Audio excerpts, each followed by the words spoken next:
Welcome to 20th Century Music and Arts. In this episode, we are going to look at the amazing and innovative albums of King Crimson in the mid-70s, and also look at both the decline of prog rock and its impact on the evolution of rock music. After touring for the album Islands in 1972, Robert Fripp chose to dissolve that version of King Crimson, which had included Ian Wallace, Boz Burrell, and Mel Collins. The three of them would join up with the British blues pioneer Alex Corner in a band called Snap. Fripp was inspired by both jazz improvisation and the modern classical Hungarian composer Béla Bartók, and he needed a new band to fulfill his vision. The first person that he hooked up with was John Wetton, and he was going to be the vocalist and the bass player. He had played with the bands Mogul Thrash, Renaissance, and most recently, Family. Fripp then hired the unique percussionist Jamie Muir. Rather than playing a drum kit, Muir played a variety of percussion instruments including chimes, thumb pianos, shakers, and even metal sheets. He had come from the free-form improvised music world and had played with guitarist Derek Bailey and saxophonist Evan Parker in the Music Improvisation Company. To get a fuller sound rhythmically, Fripp needed a proper drummer as well. Bill Bruford felt that he had done his best work with Yes after the recording of their masterpiece, Close to the Edge, and decided to quit the band before going out on tour on the album. Bruford accepted the invitation from Fripp to join the band because he wanted to explore the more experimental and improvisational approach of King Crimson. Finally, Fripp recruited the musician David Cross, who played violins and keyboards. However, Fripp had also parted ways with his lyricist, Peter Sinfield, so he wanted someone to write the words. He brought in Richard Palmer James as the new lyricist. In January and February of 1973, the band went to the Command Studios in London to record Larks, Tongues and Aspect. The title track is split into two parts that open and conclude the album. Larks, Tongues and Aspect Part 1 starts out with what I believe is a mibra, which is an African instrument with a series of metal tines on a wooden board that are plucked. It is eventually followed by chimes playing and strange noises on a guitar. Eventually, a violin creates a staccato rhythm, along with dark, heavy guitar-sounding notes, before the whole piece explodes into violent sonic cacophony. This piece is the heaviest that prog rock had ever gotten sonically. Fripp's guitar is loud and dissonant, and his angular guitar fills are a complete homage to Béla Bartók. And the band follows his lead like a tight yet loose jazz band from another planet.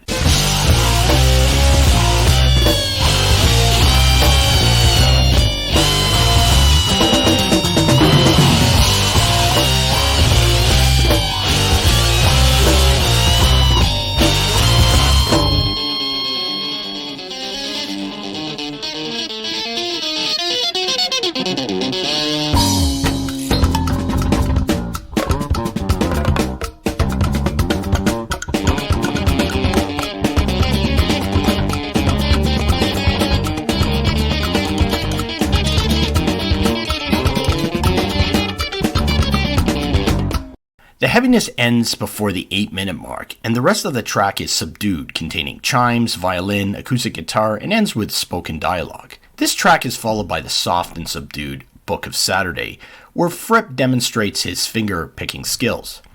The first half of Exiles is made up of strange sounds before transforming into a similar acoustic track as the previous song, but with the inclusion of violin and drums. The next track is the dynamic yet humorous Easy Money. The talking drum starts out with very light tribal drums and gradually builds up with violin, bass, and guitar into a crescendo that reaches its apex with a horror movie-like dynamic keyboard scream, and that runs right into the guitar riff of the next track, Larks, Tongues and Aspect Part 2. That is an instrumental track that builds an obtuse rhythmic tension through the track before ending in the usual cacophony.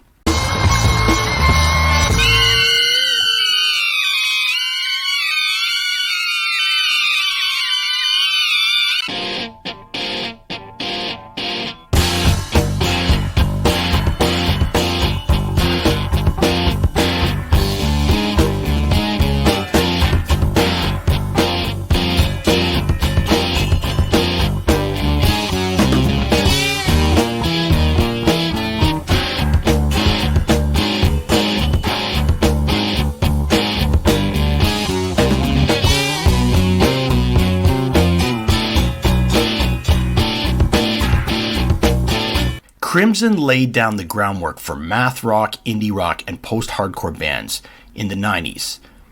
This album is easily one of my desert island discs, and I cannot recommend it enough. On the tour, Muir left and ended up joining a monastery, which forced Bruford to absorb all of his percussion parts. This stressful situation left the band with not a lot of new material for the next album, which would end up being called Starless and Bible Black. But because the band had been touring heavily and doing improvised jams on stage, most of the tracks, such as We'll Let You Watch, The Night Watchman, and Trio, were taken from live concerts in Glasgow, Zurich, and Amsterdam. The only two tracks that were recorded entirely within the studio were the rocking yet experimental The Great Deceiver and the more initially subdued Lament, which, as usual, ends up in the Crimson Sea of Chaos. While I don't feel this album is as solid as its predecessor, it does show the diverse, experimental, yet hard-rocking nature of the band. The closing track, Fracture, in particular, showcases the incredible playing ability of Fripp, who described the song as one of the most difficult guitar pieces that he had ever played. The album ended up being released in March of 1974. The studio work had been recorded in January of that year, while the live material had been recorded during the previous year. After a 1974 tour of the US and Canada, Cross was asked to leave the band. They went to the Barnes studio in London in the summer of 1974 to record a seriously heavy album called Red. Even though they were now a three-piece, as shown on the album's cover, they did have a few guest musicians on woodwinds and strings, including original King Crimson member Ian MacDonald. Only one live track was used this time, Providence, a track that has been recorded on June 30th and actually featured Cross on violin. The rest of the tracks were recorded in the studio. The album starts out with that riff-heavy instrumental title track that shows the power trio at their loudest.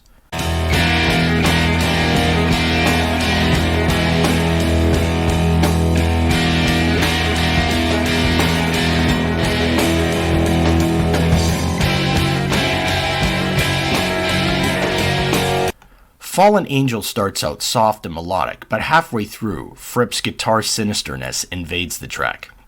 John Wetton's vocals soar angelically over the dissonance and the dirge. Side 1 ends with the rhythmic yet groovy One More Red Nightmare. There are plenty of horns on this track near the end to keep any jazz fan happy. Providence starts out sparse and quiet and experimental before an evil-sounding interplay between distorted bass, guitar, and drums finishes the track. The track foreshadows the kind of sound featured on 80s bands like Regressive Aid, Gone, and the Rollins Band, all three of which included the amazing rhythm section of Andrew Weiss and Sim Kane. The album closes with the epic Starless, which, as the name suggests, was supposed to be on the previous album. As with a lot of Crimson tracks, it starts out soft, builds up to a crescendo, and goes out with a bang. Red is second only to Larks Tongues in aspect, in my opinion, and the album would have a huge influence on many alternative rock and metal bands in the future. Kurt Cobain stated that the album influenced his ideas on In Utero. Apparently, Fripp took more of a backseat during the recording and let Wetton and Bruford call the shots. Fripp's mind was somewhere else. He was becoming influenced by the British mystic, John G. Bennett, and decided to take a 1-year sabbatical at the Bennett Institute. King Crimson disbanded on September 24th, 1974, 2 weeks before Red was released. Now, this was actually a good time to stop. Many were starting to feel that prog rock had started to lose its edge and credibility.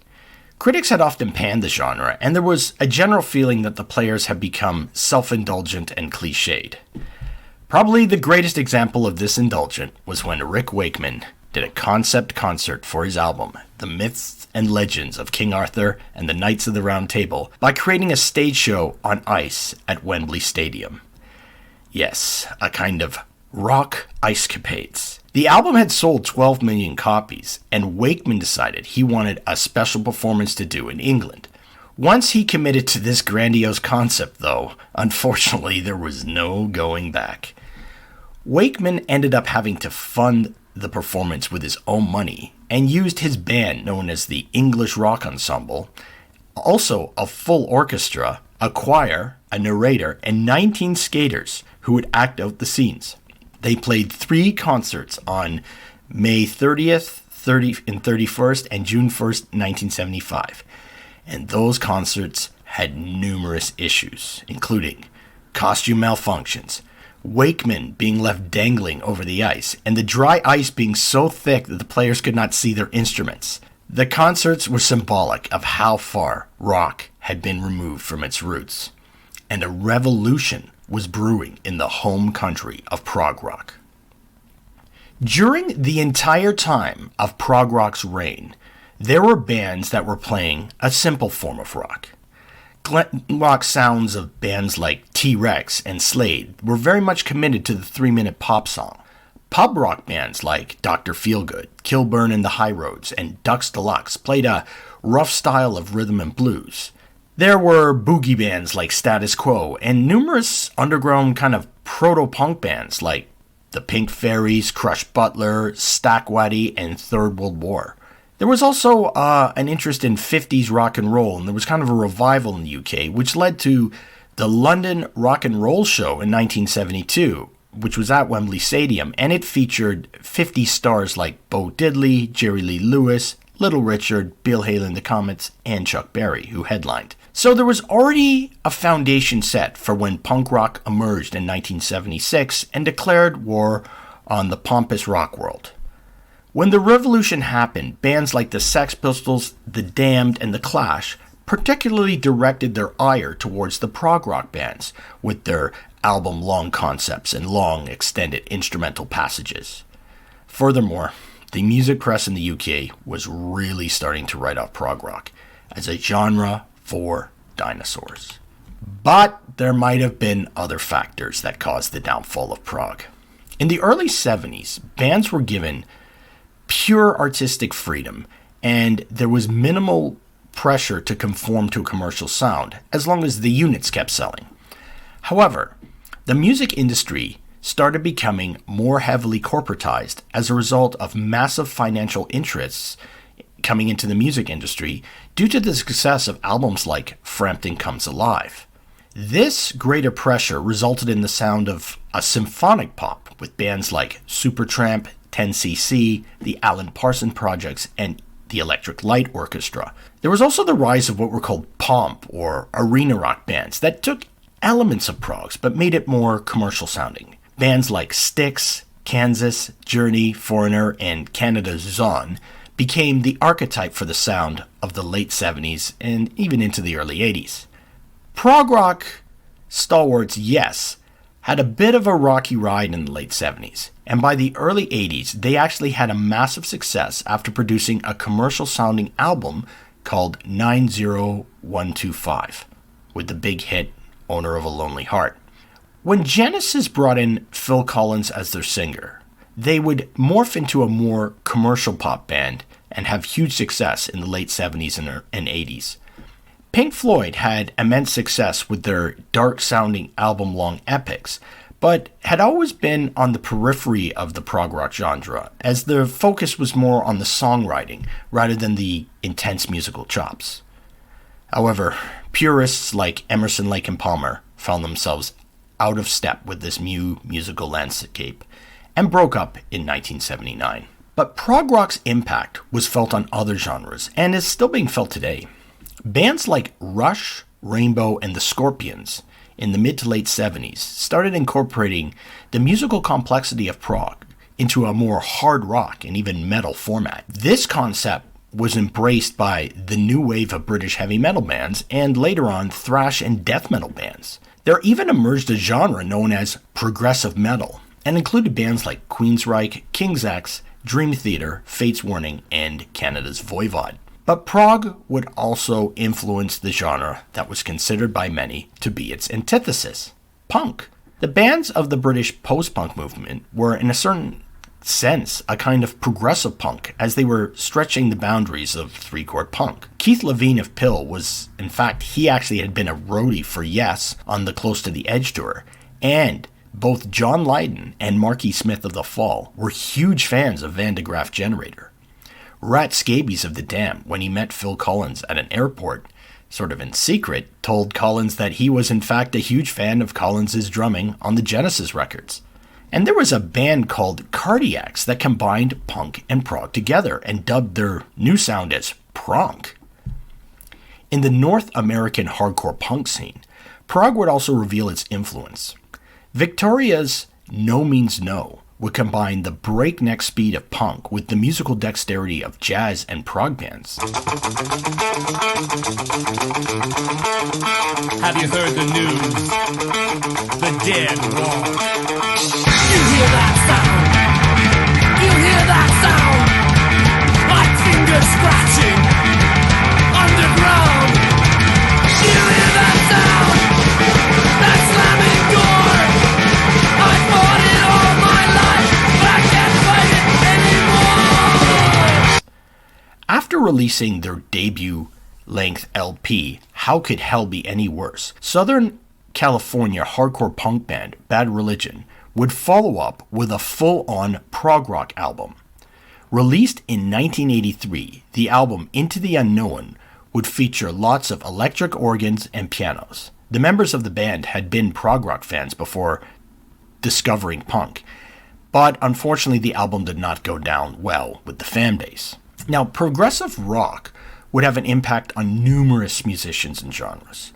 The work of artists like Kate Bush and the band Talk Talk were definitely influenced by prog rock. The experimentation of prog rock's mindset can be heard in alternative, indie rock, post-rock, and math rock bands like Tool, The Jesus Lizard, Rodan, Slint, The Minutemen, Living Colour, The Mars Volta, Primus, Polvo, Mastodon, and Don Caballero, just to name a few. What's interesting is that, and this is what I talked about at the beginning of the series, is arguably the band who gave birth to the idea of alternative music, the Velvet Underground, was a kind of prog rock band. I mean, look at it. The band was integrating the sounds of minimalistic 20th century composers like Lamonte Young into the sounds of a conventional rock and roll band. In other words, progressing rock music. Now, prog rock often gets a lot of hate and is written off as indulgent. But for me, progressive rock represented a time when musicians had the opportunity to explore their musical ideas that were in their imagination with minimal interference from the record companies. In light of the uber commercialization of the music industry that emerged in the late 70s and unfortunately has been with us ever since and is worse than ever, prog is a concept that should be celebrated and seen as a beacon of hope and possibility. Thank you for watching this series. I know I missed a lot of bands, and I did not talk about jazz fusion, the Canterbury scene, the Italian prog scene, King Crimson's 80s comeback, and the neo-prog bands of the 80s and 90s. Perhaps these artists and genres will be looked at in a future series. Tune into the next episode to see which genre of music or artists I analyze and explore. Thank you for watching 20th Century Music and Arts. Please comment, like, share, and subscribe. Thank you.